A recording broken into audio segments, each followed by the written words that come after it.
There's no mystery as to why I've wanted to be a firefighter for as long as I can remember. My father was a fireman.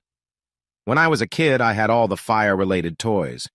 Besides the usual fire engines, ambulances, and ladder trucks, I had a burning village with burning cellophane on the windows. Over the years, I probably saved 100,000 people, mostly women and girls. I didn't want any other toys for Christmas or birthdays. The only exception was stuffed toys. I had 7 Dalmatians of various sizes. My closet has a whole collection of firefighting gear from size 3 and up. My name is Butch Davis. I didn't take the last name Butch until it passed to me when my father died. I was 12 at the time. He ran into a burning factory where dozens of people were trapped. After rescuing more than 10 workers, the ceiling collapsed on him and 3 others. We're told the end was swift and he didn't suffer much. I hope that was the case. One of the local fire stations is named in his honor. Losing my father gave me a variety of painful emotions, but one thing surprised me the most: anger. I was angry at the fire. I felt like the fire had intentionally challenged me to do something to take my father away. I had nightmares about a flaming figure laughing at me as I sprayed it with a huge fire hose. My spraying was always ineffective. Each time, I woke up with the firm intention of revenge. All through high school, I prepared for my future vocation by studying science, keeping myself in shape and spending time at the firehouse. My mother begged me to develop other interests, including girls. I gave in and dated a few girls. Nothing serious happened until I met Jennifer. We hit it off from the start, attractive, caring, and she loved me. She seemed to like my single-minded desire to serve the community, and later she certainly took advantage of my trim body. After spending most of the last 2 years of high school together, we decided to get married. She got a job as an accountant after doing well in her accounting courses in high school. I applied for a job as a firefighter. We had a garage apartment in my mother's house. I was accepted into the fire department and started training almost immediately. Jennifer was proud to see me in my first real firefighter costume. At first, when I started working regular shifts, Jennifer didn't complain. Going into our marriage, she knew I would be working odd shifts. We enjoyed each other no matter what time of day my schedule allowed me to be home. In a few years, with normal pay raises and promotions, we could afford to move into a small starter home. More importantly, Jennifer stopped taking the pill. 10 months later, we were blessed with the most beautiful baby girl in the world. We named her Virginia Louise in honor of her 2 grandmothers. There were now 2 loves in my life. Jennifer's views on our marriage began to change after our baby was born. First, although she had a normal pregnancy, Jennifer stated that she didn't want to go through that again. She pressured me to get a vasectomy because taking the pill made it difficult for her to maintain her ideal weight, and condoms reduced her pleasure. We could always adopt if we wanted more children. My interaction with Jennifer became more valuable to her because of the amount of time she had to spend with our young daughter. She needed my help with the baby, but she also didn't want to lose time with me. In addition, I began to hear more and more often that she was worried that I might get hurt or killed on the job, leaving her alone to take care of Virginia. I brushed off her concerns. For as long as she had known me, she knew I was going to be a firefighter. She was going to have to adjust. My disrespect for her concerns was a big mistake on my part. A couple years later, I went to cross-train as an EMT. Within 2 weeks, I was spending regular evenings at home. Jennifer was thrilled. I got to play every night with Virginia, and I got to play later every night with Jennifer. Jennifer said often and emphatically that that's the way it should be. She and I both regretted it when I went back to a regular schedule. It didn't seem to matter much to Jennifer that my being in the ambulance as an EMT meant that I would have less chance of being exposed to danger. She said that all emergency responders were in danger. When Virginia was old enough to go to school, Jennifer went back to work. She learned that she had a new supervisor who had recently moved here. Jennifer said he seemed like a very nice man who was raising a girl Virginia's age after losing his wife in a car accident. His move here was partly motivated by a desire to get away from a town with too many memories of his wife. Jennifer said he often had a sad expression on his face. She expressed regret for his situation. I didn't see a red flag. Time went by. I continued to be consumed with my work and spending as much free time with Virginia as possible. I didn't notice that my time and expressions of affection for Jennifer diminished during this time. I agreed under the assumption that we were a typical family, and it would always be that way. That was my feeling until I received the divorce papers. After being served at the fire station, I took a sick day and drove home to talk to Jennifer. She was finishing packing.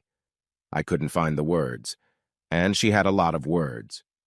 You must be shocked, because you had no idea about our marriage for years. My concerns for your safety and the fact that you willingly sacrificed time with me just meant nothing to you. And don't you dare say, I didn't see that coming. It was done for you to see. You just chose not to see. Here's the thing. When Art became my boss, we bonded. He was suffering from the loss of his wife. I suffered the loss of time with my husband. We both had daughters the same age that we mostly raised on our own. They go to the same school and after-school clubs. Initially, we talked mostly about them.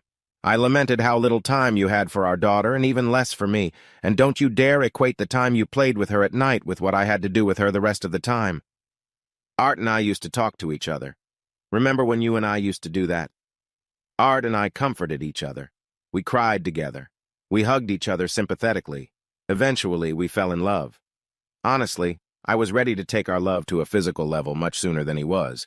He kept saying he couldn't stand to be the reason for the breakup of the marriage. I finally convinced him that I was going to divorce you whether he and I had sex or not. He gave in, and we've been close for a couple months now. It all boils down to this. He's the one I want now. I'm sorry for doing this to you, mostly because of Virginia. I know you love her, and she loves you. I will give you virtually unlimited access to her, regardless of the court's decision. The settlement agreement I proposed in the petition is fair. You get the house, I keep my car, you pay child support, I get no child support, and we split the assets 50-50. Virginia and I move in with Art and his daughter Chloe. The address is on the divorce petition. Regardless of what you think, Art is a good man. He and Virginia get along well. Virginia and his daughter already act like sisters. Although he was hesitant to support my divorce, he's glad things are finally coming to light. He hopes you and he can be civil to each other. There's a good chance of that. I was hoping you'd react better, but I think emotions are too raw right now. Once you take some time with this, I think you'll realize that in the long run it's better for all of us, including Virginia. And how exactly is it better for her? She'll still have you as her father, and she'll still have a father figure who is truly present for the important events in her life. Damn it, Butch. She deserves more than you're able to give her. Don't you see that? I guess not. Let me know when you want to see Virginia. She already knows what we're doing. Please understand the tension she's under and try not to make it worse. Jennifer headed for the door. You pull a divorce petition out of your ass and tell me not to stress her out. Of all things. Goodbye, Butch. Jennifer's gone. I called a divorce lawyer and asked how I could burn the bitch down. I was told that what she was offering was probably the best I could hope for. I could pay him to delay the divorce, but the final terms were unlikely to get any better. Only the wallets of the two lawyers would benefit. I signed the damn papers. Our marriage broke up with a sob, not a bang. I developed a relationship with bourbon until my boss told me it was either the booze or my job, not both. I gave up drinking. What I didn't quit was hurting or plotting revenge. I just couldn't think of any way to get revenge without directly or indirectly hurting my daughter. Virginia, however, hurt me more and more every time I saw her. She was reluctant to go anywhere with me unless her new sister, Chloe, could go too. When I heard her call Art Daddy, it broke my heart into pieces that hadn't been shattered yet. The first time she canceled a date with me because of an important family event did it for me. I couldn't bring myself to schedule another visit. Jennifer found some appropriate words for me to dump my child. I found some choice words for Jennifer and the jerk ruining my life. I tried to focus on my job, the job I was born to do, the job I'd always dreamed of, the job that cost me my family. In truth, I can't really blame the job so much as the fact that I let it consume me. I willingly admit my guilt about that. For all my dedication to my duty, it's fair to say that most of my work was boring. I usually drove an ambulance. A few times they had me working as a firefighter, but 90% of the time I was an EMT. Most of our ambulance runs were for either dead or dying people.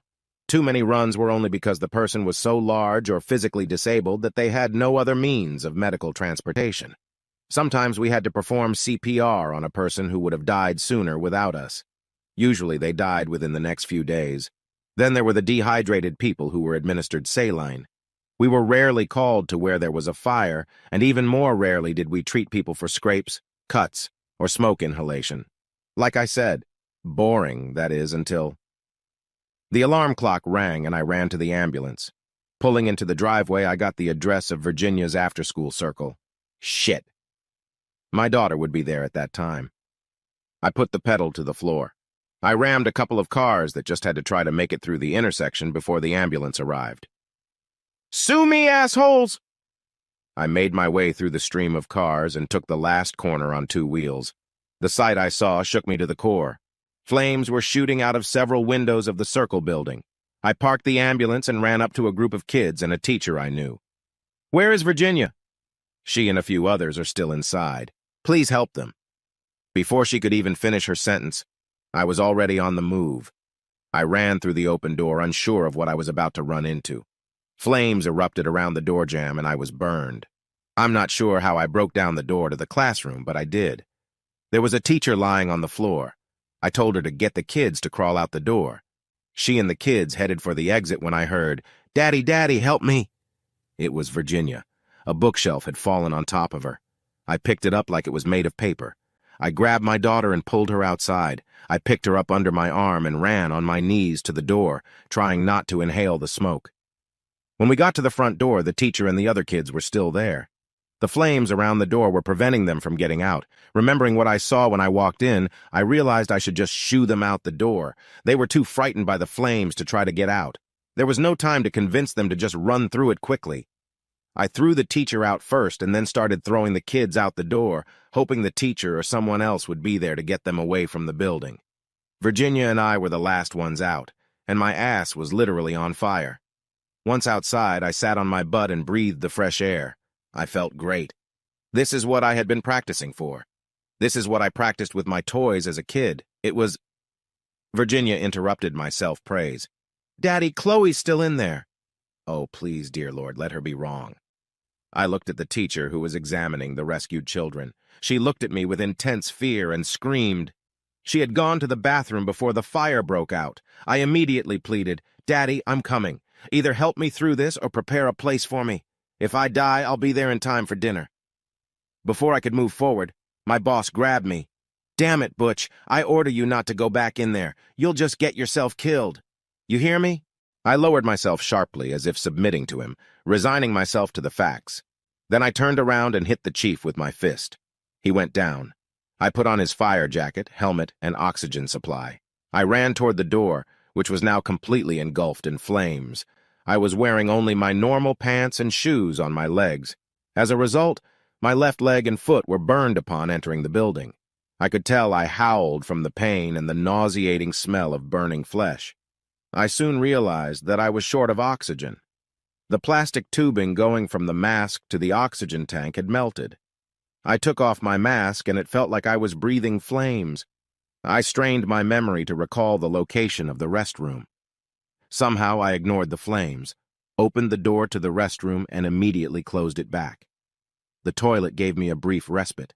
Chloe was lying on the floor, unconscious but breathing. I grabbed one of the towels from the toilet and threw it into the sink, trying to get as many wet as possible. After wrapping Chloe, especially her head, in the towel, I took her under my right arm and tried to direct Walter Payton, who had interrupted a roll-up, and score a touchdown. The flames acted like waiting halfbacks. Holding the falling hot debris with my left hand, I yelled, "Fuck you, fire! This belongs to me!" Somehow, and I really don't know how, I managed to get out before I passed out. I had a dream. My face was a lump of fat sizzling in a pan, and I couldn't get it off. I shuddered and woke up. "Doctor, he's awake!" The voice was familiar. I opened my eyes. It was my ex-wife, Jennifer. The medical staff came running. A nurse asked, "Mr. Davis, can you hear me?" I gestured for the nurse to come closer. I whispered as loud as I could, "Get that bitch out of here, or I'll sue you for $1 million. It wasn't what the nurse expected to hear, but a crying Jennifer was led out. I gave orders that I didn't want to see anyone but my fire department. I wanted to see Virginia, but I didn't want her to see me. Not in the shape I was in at the time. I was surprisingly happy for two main reasons. They told me Chloe was alive, and I had morphine shots. Over the next few months, I went through multiple surgeries and skin grafts. My left leg was amputated, and my left arm and the left side of my face were badly burned. I could get a job at The Walking Dead, and I wouldn't have to wear makeup. The only visitors were firemen who told me how much better I looked now. Smart guys. I loved them all. The city insurance company paid all my medical and rehab bills. I've been given awards for bravery, but the best award I got was from Virginia and Chloe. They awarded me Dad of the Year. I plan to keep the certificate they created and colored for the rest of my life. For the rest of my life. What the hell was going to happen now? I couldn't be a firefighter anymore. Too many injuries due to an amputated left leg and an incomplete left arm. I was given a part-time job with the EOC as a dispatcher to help supplement my disability payments. This made me happy. I was able to keep Jennifer and Art away from me. I rejected all verbal and written attempts to contact me. To hell with them, their thanks and apologies. I didn't do it for them. However, they did manage to indirectly convey some surprising information to me. One of the firemen who arrived informed me, "Dude, you're not going to believe this. The bastard who stole your wife and whose daughter you saved just joined the fire department. You could have told me that the entire media has become Trump supporters, and I would have believed it sooner than what I just heard. I should have asked for more information. Yes, he says there is no way he could repay you for saving his daughter, but he could repay the department and the community for the loss of a firefighter. He says he knows he can never be as good a firefighter as you, but he'll try his best. Don't worry, Butch. We told him a lot of shit about what he did to you. He can't. No. Leave him alone. In fact, I want you to help him. Dude, did you give yourself too much morphine? He stole your wife and daughter." I smiled and said, "Think about it. My wife left me for him in part because I was a firefighter and he wasn't. That's right. I can't think of a better revenge on her. She can't help but be a hypocrite. I like that. I'm also getting revenge on Art.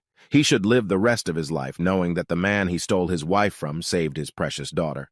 I think I am the luckiest cripple on earth." I smiled so hard that the burned part of my face hurt. I injected more morphine rather than stop grinning. Now that my spirits were up, I decided I was ready to meet people, or rather let them see me. First, I asked to see Art, which hopefully pissed my ex off a lot. I was getting better. Art came in, crying like a baby. "Butch, I owe you so much. I'll do anything I can for you. Just ask me. You refused to let me help pay your bills. I didn't know what to do. I just had to do something. My guilt for falling in love with your wife and also my gratitude for you saving my Chloe both were in my thoughts constantly, day and night. That's when I got the idea to become a fireman. If I can't repay you, I can at least give something back to the community for their loss." He seemed completely sincere as he continued to cry. Then he pulled himself together. "Please let me bring Chloe in. She's dying to thank you." I agreed. Chloe appeared in the doorway, but she wouldn't have moved without Virginia. They both ran over to my bed and were delighted to see their Best Dad certificate proudly displayed. After they looked at me, Chloe said, "You look intimidating." Virginia agreed. I laughed while Art rebuked them. I said, "You're absolutely right, girls. You see, I was once a beautiful prince, and then one day a wicked old witch named Jennifer kissed me and turned me into an ogre." Virginia said, "Daddy, that's silly. We had a wonderful visit." I swear Virginia grew up during the time I was in the hospital. That's when I realized I didn't want to miss anything more of my daughter's upbringing. Art came back a few times with the girls, but we also got to know each other better. I'll be damned if I didn't start to really like this guy. It helped that he never asked me if I'd agree to talk to Jennifer. He rarely mentioned her at all. On one of his last visits, I brought up a subject I'd been thinking about for a long time. "Art, I hope we can get my visitation schedule back on track. If you and Jennifer agree, I'd like to see Virginia more often now that I'm not a firefighter." Well, that would be more than acceptable for several reasons. One is that I'm a firefighter now, and you know what that means in terms of schedule. The other is that Jennifer left me and the girls. She said she's filing for divorce. Butch, I think she fooled us both. She may have fooled herself. She thought our work schedules were hurting our marriages and time with the girls. I've now come to the conclusion that she was just nagging because all the attention wasn't on her. When she couldn't convince me not to become a firefighter, she just got up and left. I know I need help with Virginia and Chloe. Your mother and Jennifer's mother are helping out temporarily. Also, in case you haven't figured it out yet, Virginia and Chloe are now an inseparable couple. You can't have one without the other. How could she just leave Virginia?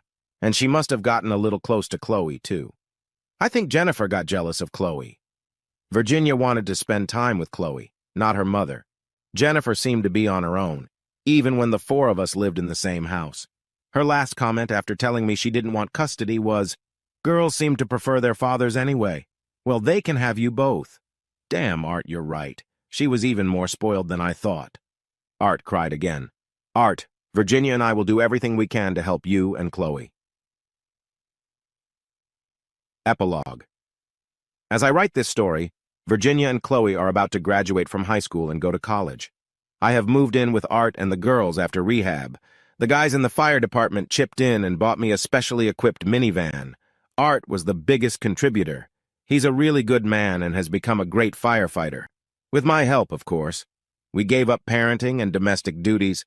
As you can imagine, given my limitations, it takes me longer to do my share of the work. Fortunately, we have found a couple of ladies who can handle the challenges our girls' only daughters have faced. They also fulfill the sexual needs that Art and I had. I am in the process of moving back into my old house that I have been renting out. Art and I will probably have new roommates once the girls go to college. I imagine we'll be seeing each other a lot. Unfortunately, I try to fit everything I can into as little time as possible. The aftermath of the fire included burns to my esophagus and lungs from fire and smoke inhalation. I was given 6 months or so to live. I haven't told anyone. I don't want anyone to know until I can't hide it anymore. Jennifer's mom still sees Virginia and Chloe often. She keeps us informed about Jennifer. The last thing she said was that Jennifer had another child, but she divorced his father. It seems he cheated on her. I was trying to be sympathetic. Well, maybe not so much. From my perspective, my mug rescue had allowed me to get my revenge on Jennifer and Art for over a decade. I'll have to settle for that. The damn fire managed to ruin my revenge on him. Well, 2 out of 3 ain't bad. Sorry, Dad. I'll talk to you soon.